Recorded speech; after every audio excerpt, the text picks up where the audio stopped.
joining us tonight. There are some things that are very much in the news right now, and I wanted to address those this evening, and instead of going on with our study that we had been working on.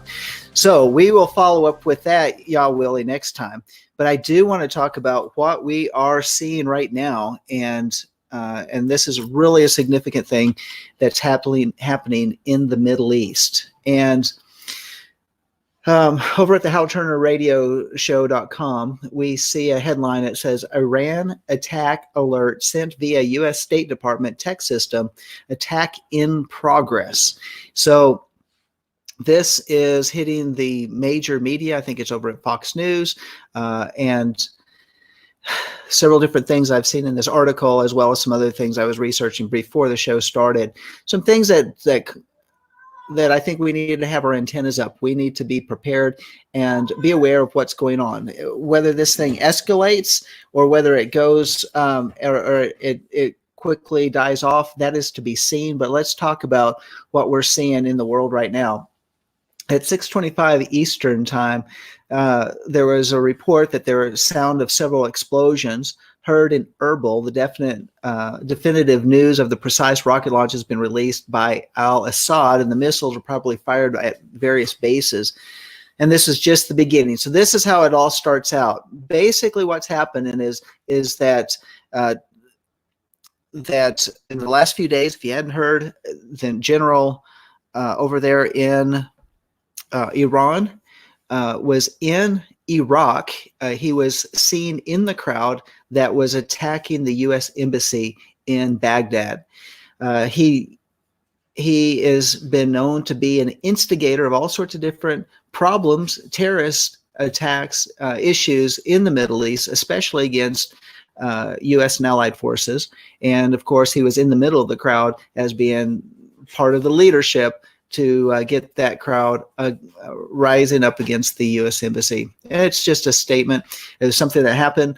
Well, on his way to the airport later that day, actually it was in the evening, the United States, under the leadership of President Trump, took out the general and killed him and several people that were with him. Well, the Iranians quickly came back and said that they will have vengeance, and that knowing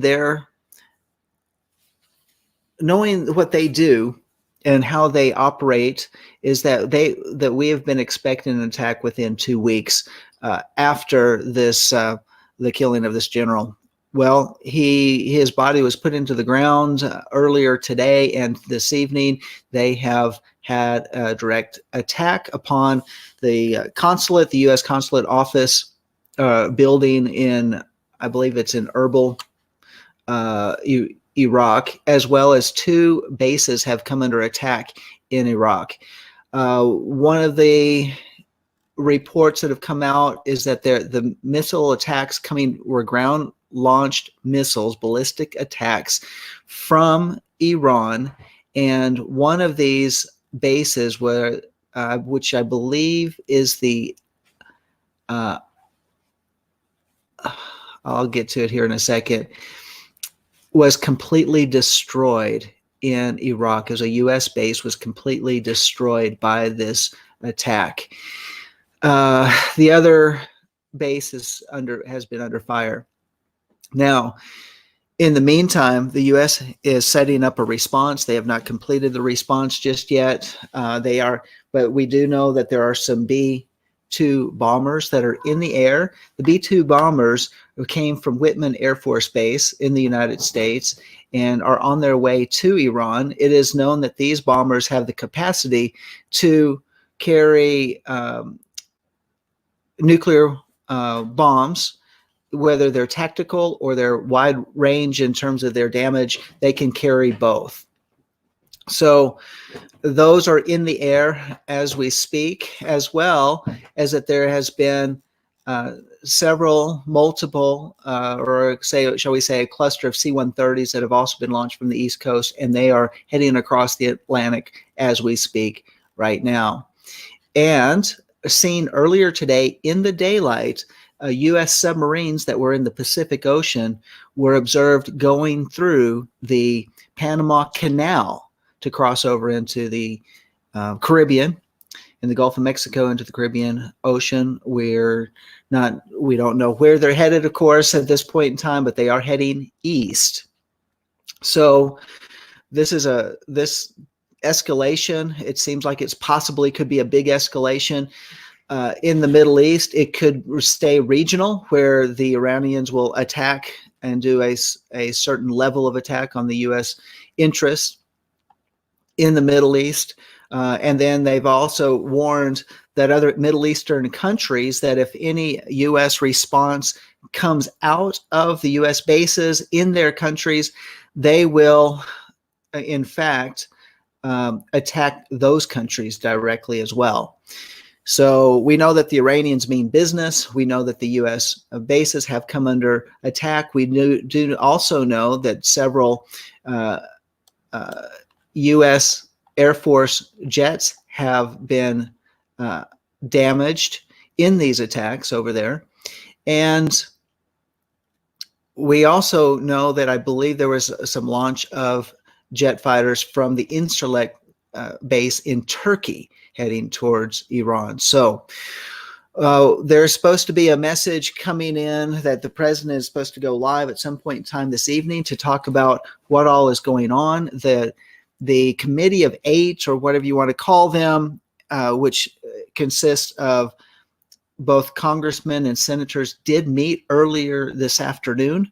And at which point in time, one report was that Nancy Pelosi left that meeting kind of solemn looking and did not speak to any reporter on her way out, which she always likes to talk to reporters. So it was pretty grim report, I think, of what they were actually talking about. So currently what we're seeing in the world is that there has been a response in crude oil has jumped up, not much at this point in time, but it has gone up to 65.20 which is like 3.99%. So it's increased per barrel, as well as there's been a jump in the Tokyo Stock Exchange, or actually a drop. They've lost 2.4% in their stock exchange right now.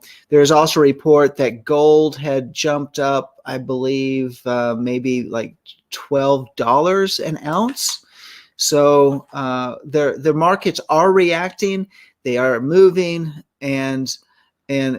but these small percentages, in my opinion, are not much at this point in time. So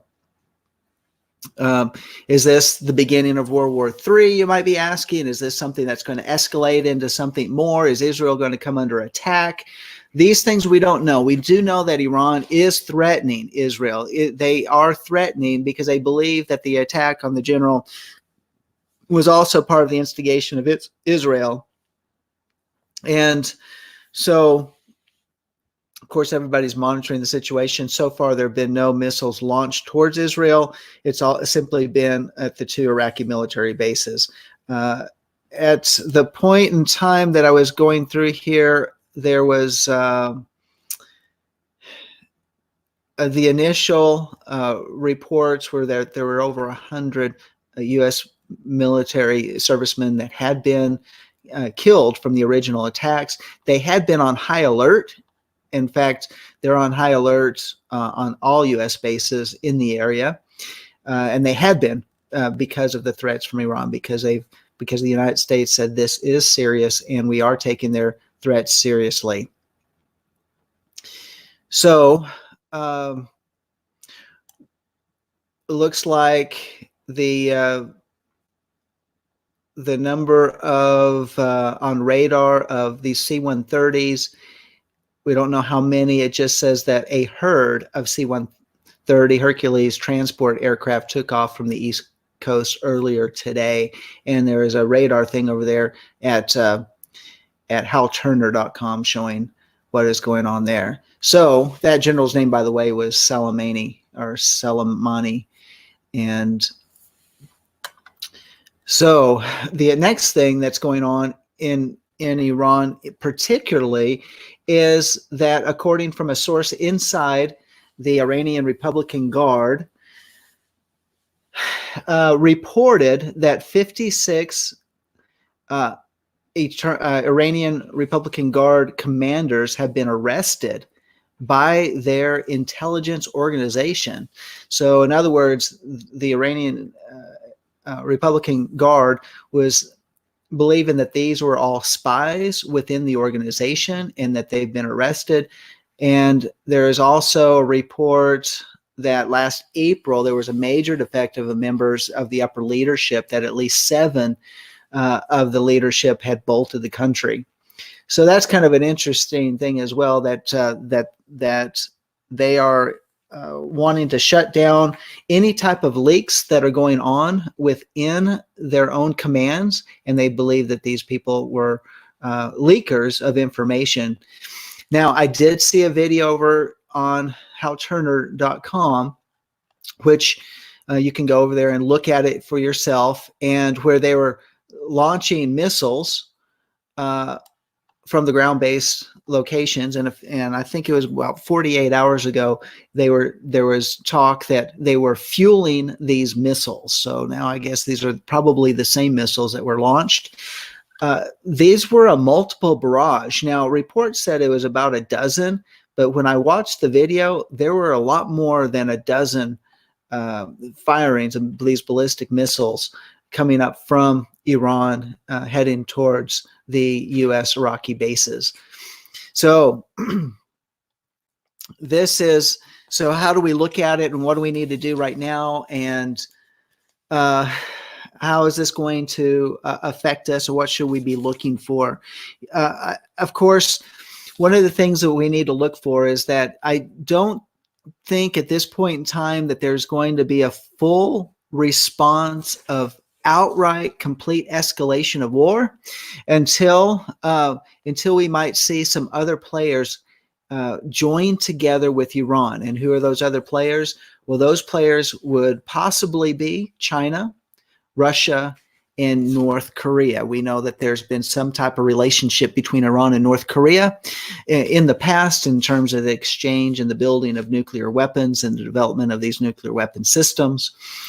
We do know that China and Russia have continued trade in spite of the sanctions that have been placed upon them, upon Iran. And we know that they have continued to trade with Iran, and that's how Iran has continued to get much of their income coming into their nation. You'd think by this point in time, the severe sanctions that President Trump had put on them would have pretty much crippled the nation, and they have had shortages, and there are cutbacks in that nation, but still they have quite a bit of money flow because Iran is one of the largest oil producing nations in the world. And they've been using that and still selling it in the market. The other thing that, and I'll get back to now, why is it important for these countries? Well, I'll get back to that in a second.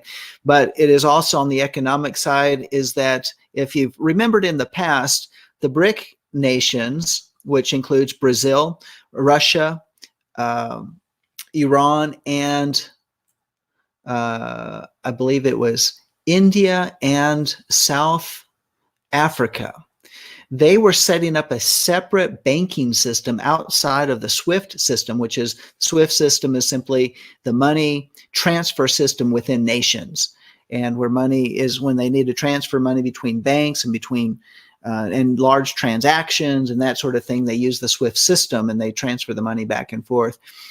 Well, that was controlled. It's been controlled by the West, by the European and the United States banking systems, and they're the ones that have been in control of that. Well, the BRICS nations wanted to get outside of that because if there's some type of collapse in the Western currency, they didn't want to be caught in the problems of that type of collapse. They also wanted to have a system set up in case there is some type of world war, East versus West, or that type of thing, that they could still transfer money and still trade and not be affected outside of the petrodollar and the world currencies and the world currency baskets of currencies that would be affected. So they have set up this system. So we're going to be keeping an eye on the BRICS nations and seeing what they do and see if they're going to actually activate their system and their program that they have set up. And now, going back to the situation with Russia and China, North Korea, this is something that could be very concerning. Now, one of the points is that I've been paying attention to over the last several years are the prophecies from Henry Groover and Dmitry Duduman, where they have seen in prophetic dreams and visions about attacks coming to America. And Dmitry Duduman was, when he first came to America, he was from Romania. He was persecuted for his faith in Romania. They tried to electrocute him twice, and he didn't die. And then they finally expelled him from his own country, and he was brought over to America to live.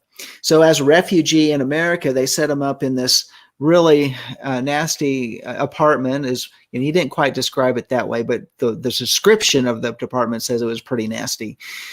And he was very upset the first night he was there because they didn't even want to sit down in the barren, furniture-free apartment because it was so nasty. The carpet was so nasty. They sat on their suitcases.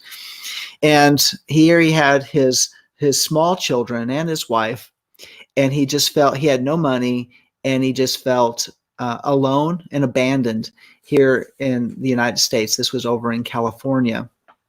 And so he went out for a walk and sat down on a rock not too far from the apartments, and he was visited by the angel of the Lord, who told him that during the next short period of time, it might have been an hour or something like that, he was taken up with this angel and given a vision of America. And he was taken to about 10 different cities throughout America, and was shown. And some of these cities included Las Vegas, it included New York City, some other cities that he listed. And he said, and the angel of the Lord said that these cities would burn. And he asked, well, when would this happen? And because it would be judgment that the Lord would be sending to this nation. This happened back in the 1980s and late 1980s, early 1990s, maybe it's early 1990s. And he went around America giving this desperate message of judgment, pending judgment on America, to tell the American people that they needed to wake up, they needed to repent, they needed to get their lives right. And since then, Dmitry Duduman has passed away, and his son Michael is continuing to care. I think it's his grandson is continuing with the message, and across America, the message of Dmitry Duduman, as well as the message that the Lord has spoken to him. Well, going back to this message, he said, what will be the catalyst to these attacks on these cities, these U.S. cities? And he says, when you see America come under attack in their cities, when America is out in the streets rioting, and America is turned inwardly at the civil disobedience that's going on within the cities of America and trying to take care of the domestic issues, that's when Russia would strike and do a first strike against America. There have been reports that Russian subs have been sitting off the East Coast and probably off the West Coast. I've heard more so on the East Coast, and as well as the Gulf Coast, where they have been sitting and monitoring and hiding and just sitting in preparation off our coastlines. As I understand it now from the U.S. military side and the naval side, that the Americans are aware of these subs off the coast, but they're out in international waters. But the risk is this, is that they have talked about in the last several years that they do have the ability with some of their technology and their missiles to have tsunami-causing missiles that could be released and be launched against the coastlines. This, I'm not trying to fearmonger. I'm just saying this is what news reports have talked about. As well as the ability to strike quickly on U.S. cities to take them out. Well, is this the time? I'm not saying that it is the time. I'm just saying this is what's been said. This is what was prophesied. These are things that we are watching to see. Is this, will it even be fulfilled? Well, if you know the testimony of Dmitry Duduman and Henry Gruver, you would say, wow, when they have spoke about other things that have been fulfilled, they've been 100% accurate. So when those things happen, I take notice and I pay attention, because the Father does still speak to his people today, because he wants to let us know in advance. The other side of the issue is that it has been confirmed that, and it was brought in during the Barack Obama administration, multiple nations have been training their special forces and working even alongside U.S. forces in training within our nation. Among those have been Russian Spetsnaz troops. There have been multiple reports, especially out of Colorado and Wyoming, where people have come across these Spetsnaz troops, and of all things, these people speak English with Midwestern accents. I mean, this is they are able to train their troops to speak English without accents, as well as they're integrated within our society. They have had a lot of Russians that have come and moved in. And if you look at some of these television series like America with a K, it all talks about how these Russians have come in and they've raised their children been born in America and that type of thing. So they have just become part of our American society, but not loyal to America. They are actually planted here, just like Iranian sleeper cells that have been here for many, many years. These are things that we're watching and we're paying attention to,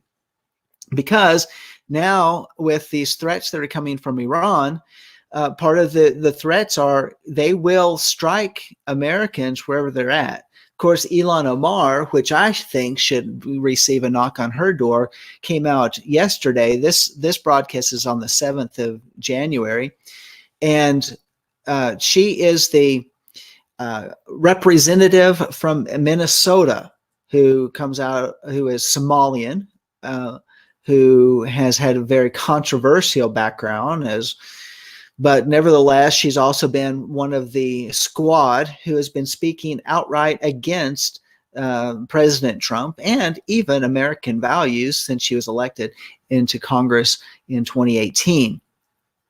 She came out and said straight out that because President Trump made this attack on this General Soleimani, I'll call him Soleimani.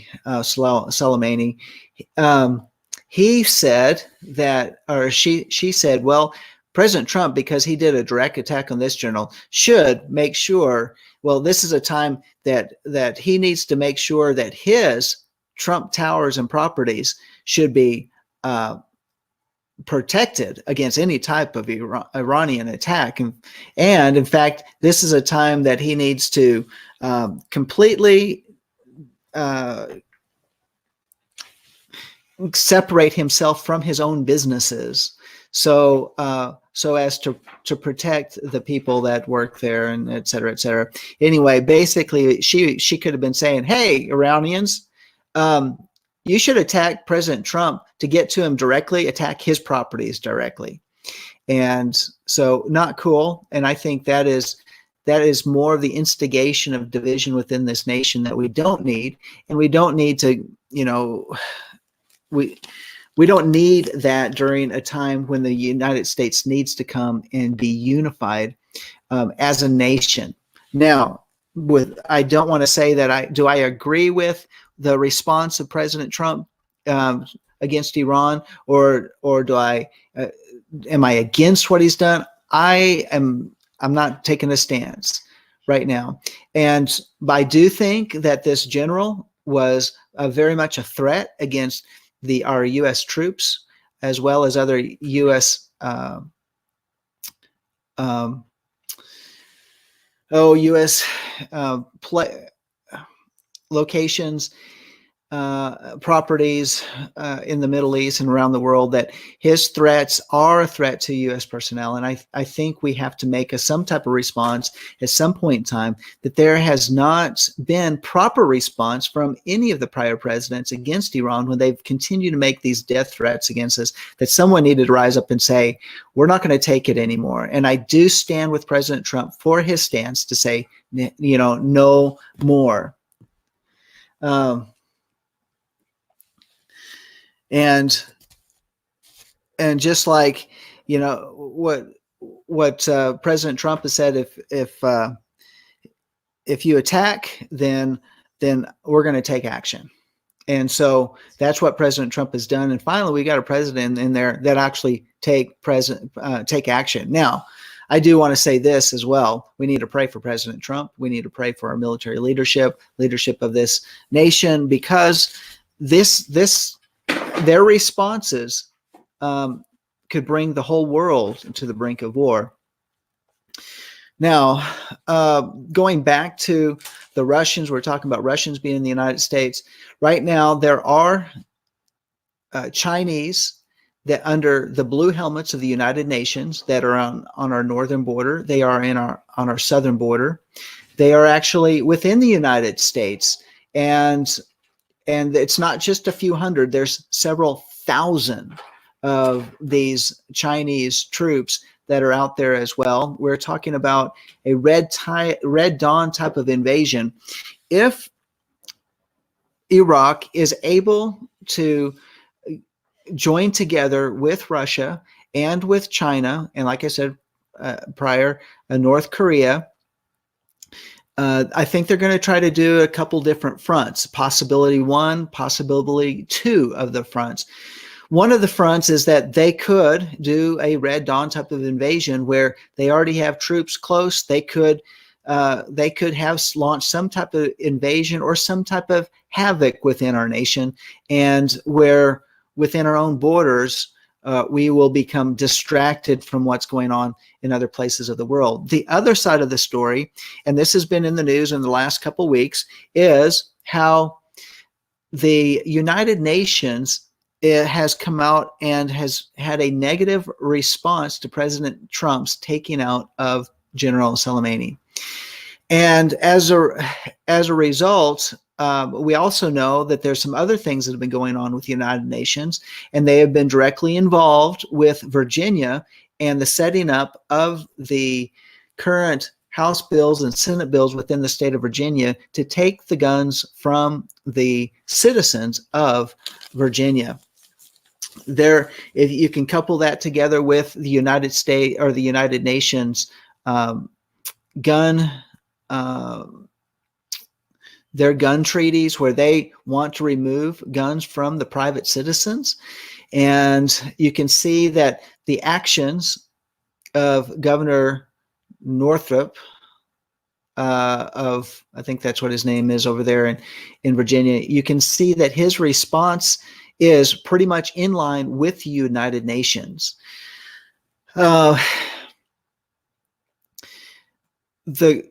The goal is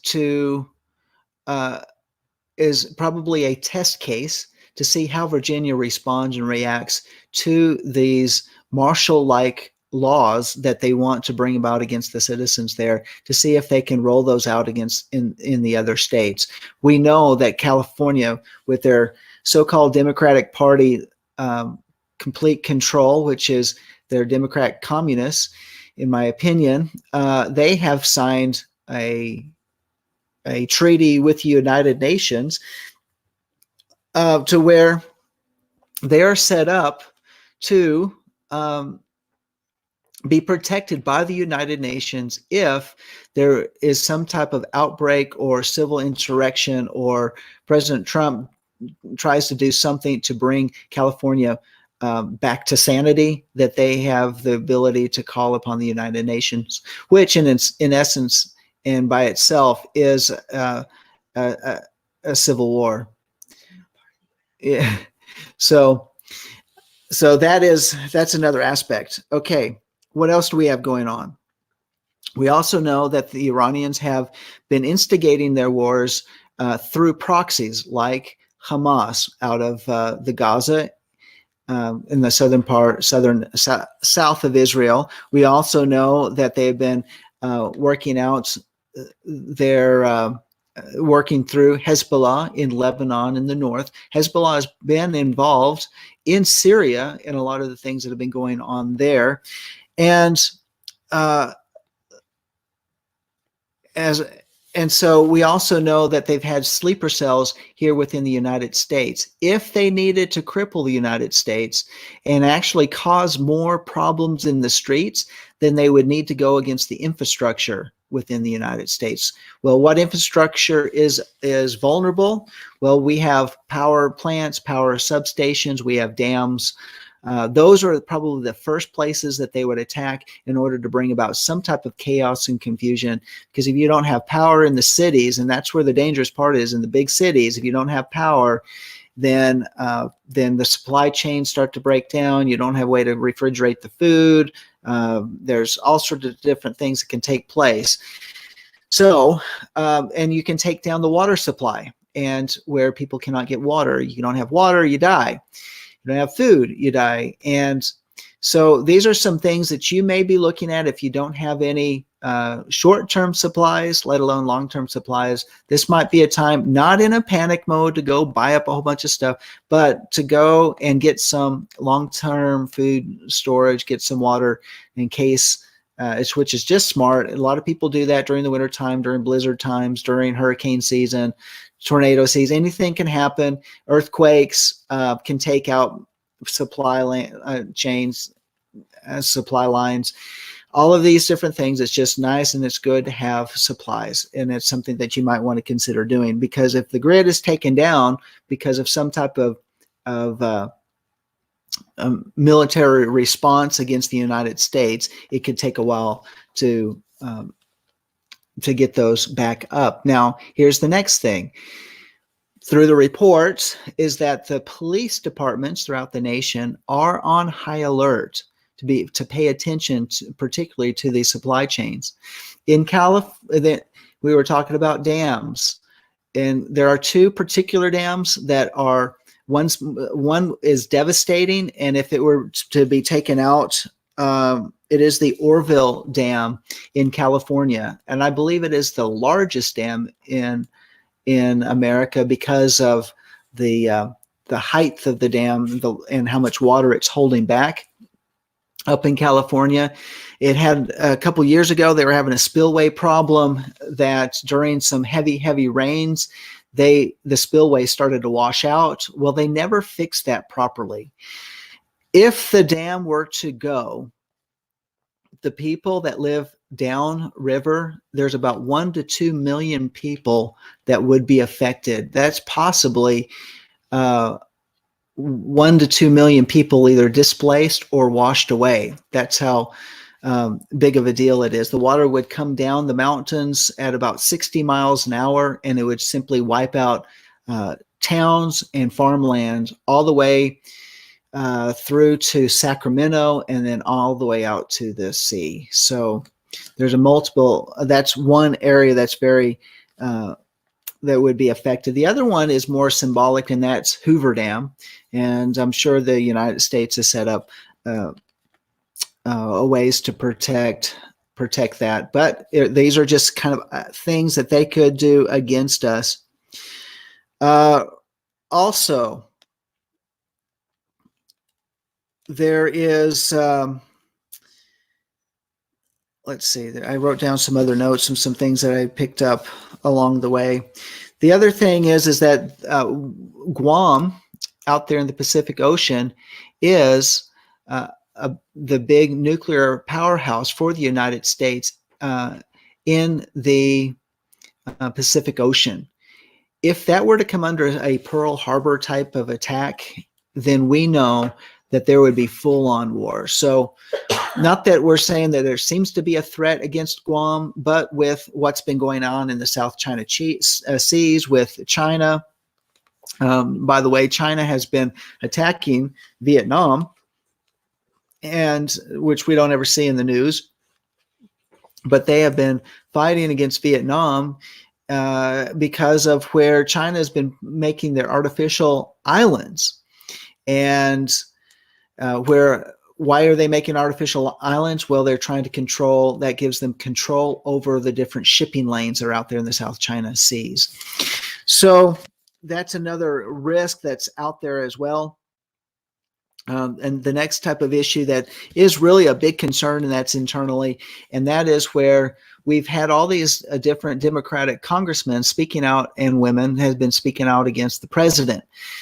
Why is that important? Why is that significant? Well, because these different congressmen, and there's been other political leaders that have been involved in outright corruption. Since we always wonder, why do congressmen go to Congress? They get a salary of $170,000 a year, and why are they multi-millionaires within a few short years of serving within Congress? Well, what we have found out, for example, through the Ukraine investigation, where they've been pointing their finger at President Trump with colluding with the Russians, with the Ukrainians, in order to again, in that 2016 election, we've actually been finding out, and Rudy Giuliani has actually been doing a complete investigation on it, that the corruption has been pointing back to the Pelosi's, to the Bidens, to a number of other U.S. high-level elite representatives who have been filtering U.S. aid money to countries like the Ukraine, and I believe it's been multiple countries that they send lots of millions of dollars overseas. You ever wonder why we don't take some of those millions of dollars and bring them back to help the people within the United States?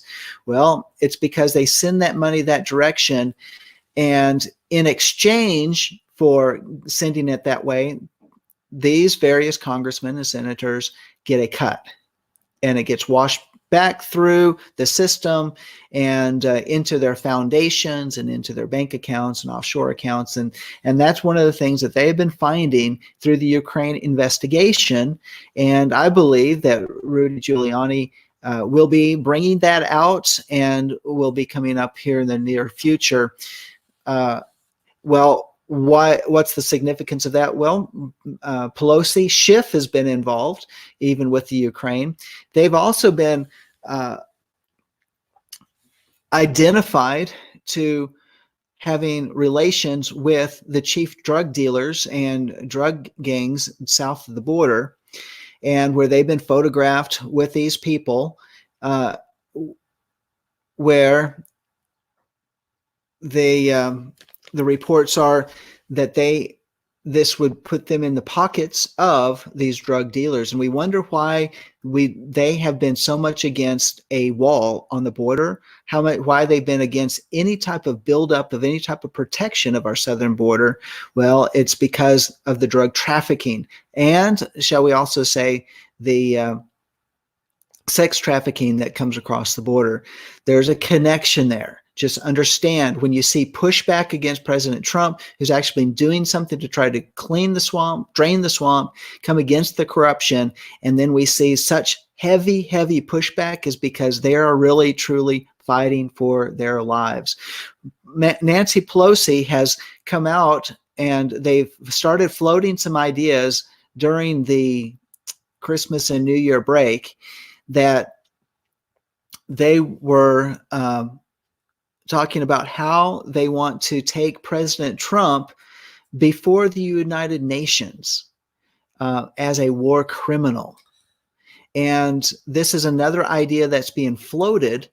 And and it's also being received positively within the United Nations. Well, you take this back to the speech that President Trump gave back in, I believe it was in September, that he gave at the United Nations, and it was a tremendous speech. Go back, find it on YouTube. You will want to listen to it, because he called out the globalists, and he said that the people of America, the people of the nations of the world, do not want globalist control. They want their own countries to prosper. They're the nationalists, the patriots of each nation are rejecting the globalist policies and controls that they've been subjected to. And that's why many nations in the world have been falling in line with what's been happening in America with the election of President Trump, with the Brexit movement that's over in Great Britain, with what's happened in Brazil in electing the populist president there. Many of the nations of the world are saying, we want our freedoms. We no longer want to be under the United Nations agendas or the globalist controls or the control of the big bankers. And they've been rising up against that. Well, when President Trump gave his speech, those globalists within the United Nations did not like what he had to say. So that's why they are also talking to that President Trump and his orders to allow the attack on General Soleimani, that they say that, well, that's a war crime, even though he is definitely within his abilities as the president of the United States to do that because of the attacks on because of the U.S. embassy and other U.S. personnel, that he has shown great restraint, and Iran has continued to do that through that general and his plans. And so President Trump did the right thing, a decisive work. And of course, because of all of his enemies and all of his enemies that do not want to be exposed, that are connected with all these globalists around the world that make their multi-millions, then they are working and plotting against this president. So keep in mind, these are some things we definitely need to continue to pray for our president, that he will be protected. And of course, the other element is that Iran has put an $80 million bounty for the assassination of President Trump. And of course, in America, within our own entertainment systems, what was his name? No, it wasn't George Soros, but there's a comedian, I forget, George Lopez, said, oh, hey, we'll do it for half that, and trying to make a joke of it. You don't make jokes of the assassination of a president. I don't care. You don't make jokes about an assassination of President Obama when he was in office. You don't make jokes of the assassination of this president. And however, it has been allowed. And they, during any other prior administrations, you would have received a knock on the door for that type of rhetoric. So those are some things that they're just not cool. We don't need that at this point in time. So what does this mean, bottom line? Well, we're watching. Will there be an attack upon Israel? Will there be any type of escalation in the Middle East? If they attack any type of the oil fields in the Middle East, they're not going to affect us here in the United States because we supply our own oil. We are now the largest oil producing country in the world. Now, so what their attacks would be here would be to go against our supply chains in order to break those things down so that we could not get the oil to the markets, to the cities, to the people, and to the refineries or that type of thing. That's when it would bring it home, and when we would feel it.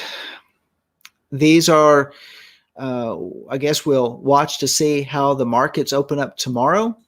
And see if they will be affected, watch to see how the Japanese markets react to the things that are going on overnight. And we can also see what type of Air Force warplanes that are headed towards Iran and watch to see what the type of response that we are, or that our nation is giving back to Iran. Nevertheless, everyone's on high alert. Are we on high alert right now? What we need to be aware of is just, of course, if you listen to mainstream media, you have to filter everything. So you want to just kind of keep an eye on that. But is it a time that we panic? No, it's not a time to panic. And what do we do tomorrow when we get up? We're going to go on living our lives. We're going to live our lives and be the witnesses that we need to be. We need to be a light, and we need to take every opportunity to present why we have hope in the lives that we have. That is the type of response that we have, that we may be the only light that the people that we come across in our workplace, in our schools, in the marketplace, we may be the only light that they have. Now, I will say this, for the most part, most people don't know about this. Most people are not aware of what's going on in the world, which is sad. People are, in one sense, it's sad because they're just going about their regular business and they're just not paying attention, or they haven't had the opportunity to pay attention. But this is a time that we need to be aware that things could happen. And what would you do if you don't have the ability to communicate with your loved ones? Do you have a plan for that? Do you have a place where if the grid were to go down and you weren't able to travel, do you have a way to get together with your loved ones? Do you have a way to communicate? Do you have gas in your vehicles? Do you have some supplies of food and water set up? What about your ability to cook your food or purify any type of water that you have? You need to consider these things. If you've been in the Messianics, Hebrew roots communities for any period of time, you know that this type of message it kind of echoes out there among the groups, because it's probably one of the better groups that actually talk about preparations and how to live. Those of us that have been participated in Sukkot, and especially in the Sukkots where there's large gatherings, that this is often one of the classes, one of the topics that they have is how do you live, and you live in tents, so you kind of learn how to survive outside of most modern conveniences. And so we need to, again, some things that we need to consider. So anyway, those are some things that I wanted to pass on. This is timely information. If you want to share it on your social media, let people, just to get people thinking, am I correct in everything that I'm saying? Are they going to go just like I'm saying? I don't know. These are just all possibilities. These are all just things I think outside our regular everyday living, things that we need to be thinking about. Could this go south very quickly? Yeah, it could. Could it escalate? It could. Will it possibly not escalate? It might not. But anyway, and there's a question here: who is Dimitri Duduman?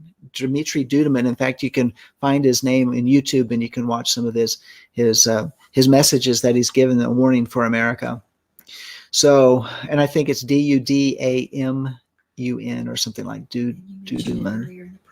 Yeah, I mentioned that earlier in the program. So if you missed anything, just rewind it, go back and take a look at it. Man, there's so much more information that is out there. We're running close to time at this. There is something else that I want everybody to be aware of. And I learned about this through the Infowars.com earlier today. And that one of the reporters that is in Infowars, he's actually does some of the news hosting for Infowars and some of the other different shows that they have.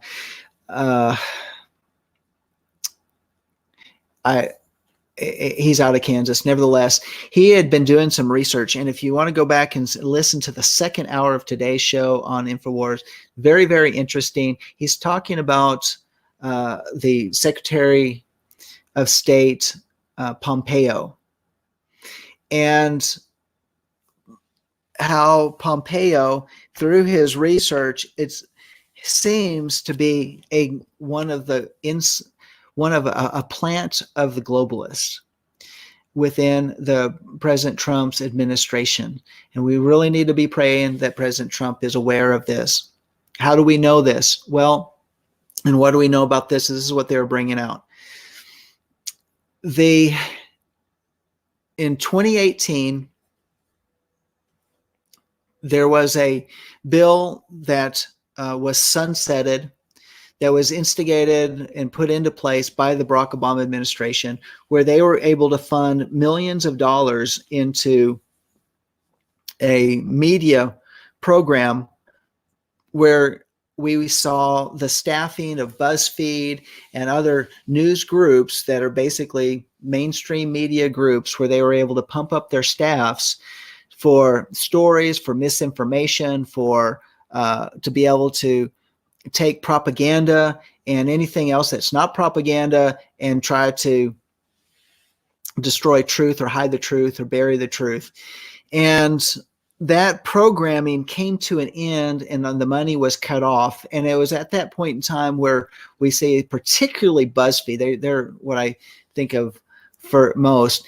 They lost millions of dollars, and they laid off a whole bunch of their journalists and their staff. And at that point in time, if you remember this, the hashtag, what was it called? Oh, I just had it in my mind. But anyway, they needed to go out and find a new work. And there was a certain phrase that was used when Obama shut down the coal miners, the coal industry, where so many people were out of jobs that they had to go out and get re-educated, get retraining to be able to go into other industries. Well, that type of phrasing was said, hey, now you journalists, maybe you need to go out and get a real job, essentially. Well, what Pompeo has done is, because that money was cut off to that funding for the funding of all of that media, which was all for fake news and propaganda. He took that program out of the department that it was being handled in and brought it into the State Department, and then refunded the program. Well, we say, okay, so Pompeo has been part of the continuing of the fake news programming that we have out there that's coming from multiple different media sources to continue the anti-Trump rhetoric and anti-nationalist, anti-patriotic type of programming, the anti-gun, the pro-abortion, all of that type of information that's out there, the pro-vaccination, they've continued with that. It's all been under the control of Secretary of State Pompeo. How do we know that he's connected to the globalists and these type of things, and that he is a neocon, so to speak? A neocon is a new conservative, which actually follows the philosophy of the Trotskyites, which is, yes, that's what instigated the revolution in Russia. It's the people that he put in charge that followed him from the old program, and that he put in charge of the new programming. And these are the type of, now what they say is that the State Department is that they're training these people to be able to influence the media and influence nations around the world, but not America. And so therefore, to be able to put in propaganda within the media of different nations in order to control the people, to give people false information, to be able to control elections, to control who's in charge. And that's the type of programming. Well, it's these same people that have been used against President Trump in the media. It's the same type of information.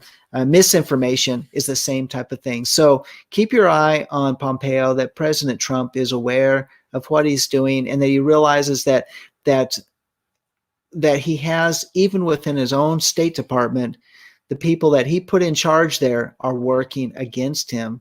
And without this, when we come into this next, as we come into the next election cycle, it's very important that there is a free press and that it's not shut down. And that's where the demonetization of YouTube and people taken off of Facebook, the people taken off of Twitter and all these different accounts, they've been shut down. It's all because of this program under the charge of Secretary of State Pompeo. It's the same money. It's the same type of information.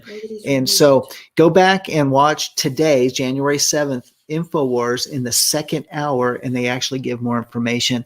And it is a developing story to pay attention to. Let's pray that he's removed. And so, yeah, and let's pray that he is removed. Let's pray that President Trump recognizes what's going on, that he's aware. President Trump does pay attention to InfoWars, that he gets this report, and that he's able to make a sound decision. So they did remove John Bolton. That was a good thing. But there's still some others that are left behind. They need to make these changes. They need to make the changes in the State Department, and so that it's not operating against the administration. They need to be following the instructions of the president, not working against him. So anyway, those are some things that I wanted to bring to the table because it's a lot going on, a lot of information. I wanted to make sure everyone is aware and can make decisions, be prepared, pray of all things, pray, and let people know so that people aren't caught off guard. Because sometimes people will get into a panic and they'll be paralyzed, and that's not a good position to be in either. I do want to say this: at Life of Worship, we do want to be watchmen. We do want to be pay attention. We do want to get the word out when we see things that are happening.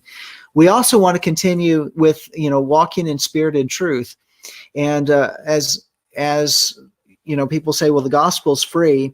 Why do you ask for money? Well, the gospel's free. It's the delivery of it. Is that we still have to pay our bills. We still have to put food on our tables so that we can pay attention and what's going on. I want to make this appeal that if you have the means, the ability to do that, and if you like what you are hearing, Walking in Spirit Truth, we want you to go over to our website to www.lifeofworshipamarillo.org.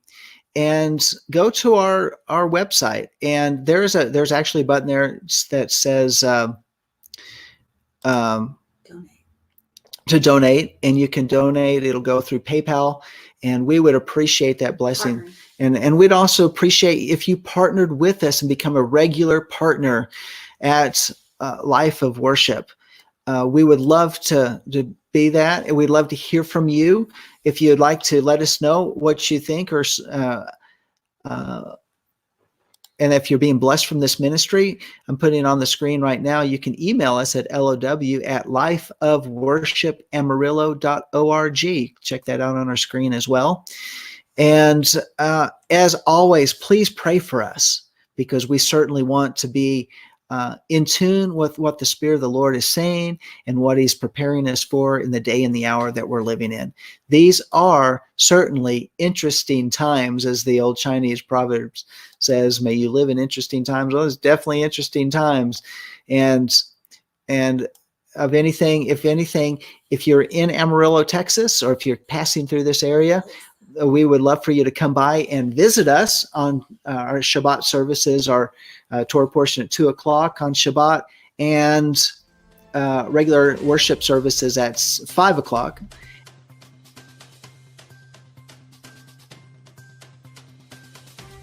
We are richly blessed to bring you what we believe is the fullest, most diverse, yet up-to-date progressive teachings, discussion, and prayer programming you can find anywhere on this planet.